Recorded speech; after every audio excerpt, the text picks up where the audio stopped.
Now, what would you think if I were to say that this copy of Elvis's Golden Story Volume 1 from Taiwan was as good as this Japanese copy? At first glance, there's no comparison.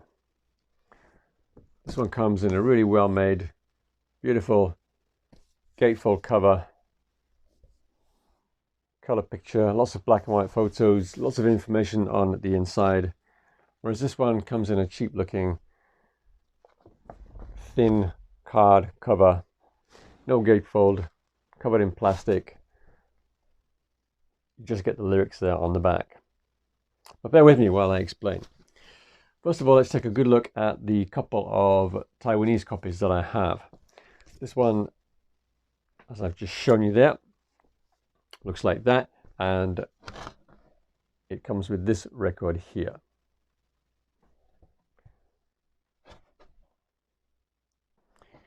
I also have another earlier copy, and I'll tell you how I know how old they are in a moment, with this cover here. Slightly different cover. The printing quality is better. The quality of the image is less grainy on this one.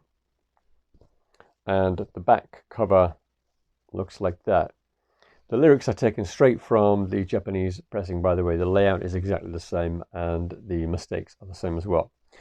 This one here doesn't have any plastic on the outside. It's basically a piece of paper over the top of a piece of card, which I'll try and show you here. There you go. So the green bit there is just card, and the front and back covers is just a sheet of paper. And under the front side there's some Chinese writing. This is just a generic cover that the record company used. It doesn't say anything about Elvis on there.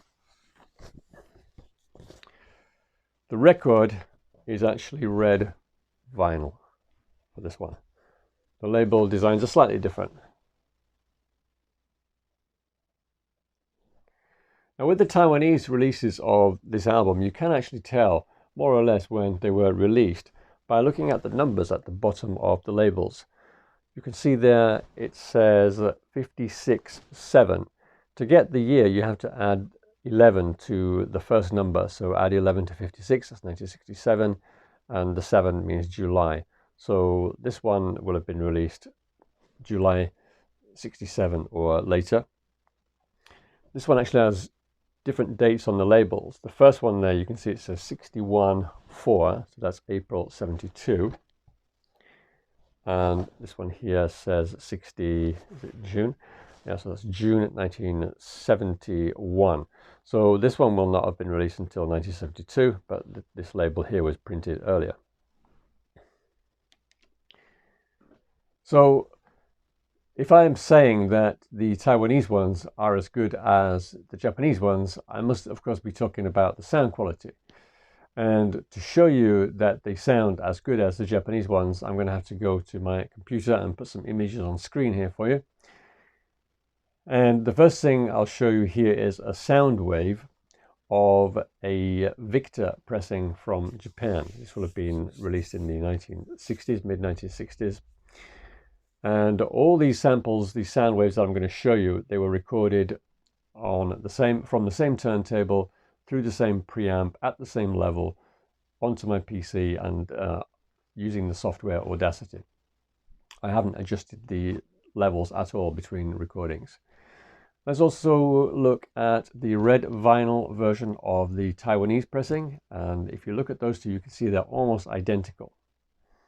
Okay, so they look and sound almost identical. If you look at the next one, which is the black label one from Taiwan, that was an early 70s copy.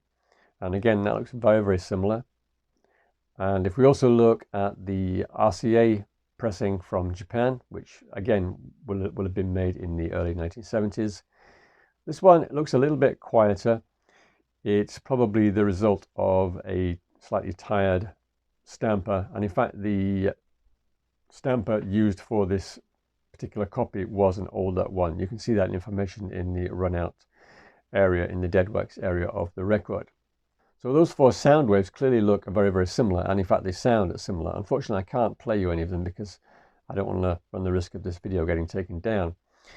But I want to compare those 4 to a recording I took from another album. The same song, it's the first 13 seconds of Heartbreak Hotel, by the way, in stereo.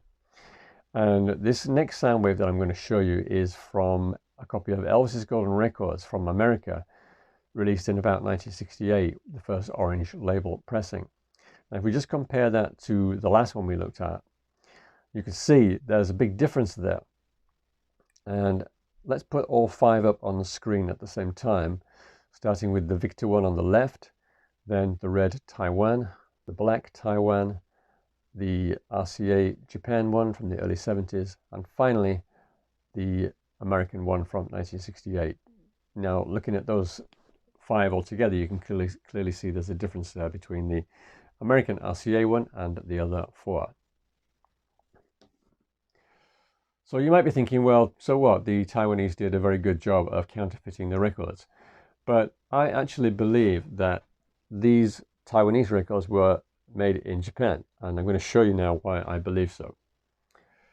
Have you ever seen this symbol on Japanese records or on the covers? This is the old Japan Industrial Standards symbol. If you look at it, you can see there's a J and then an I and then an S. It looks like a little face, but it says JIS. That same symbol is stamped into the dead wax area of these Taiwanese records. Not only this red one here, but also the black one that I have there.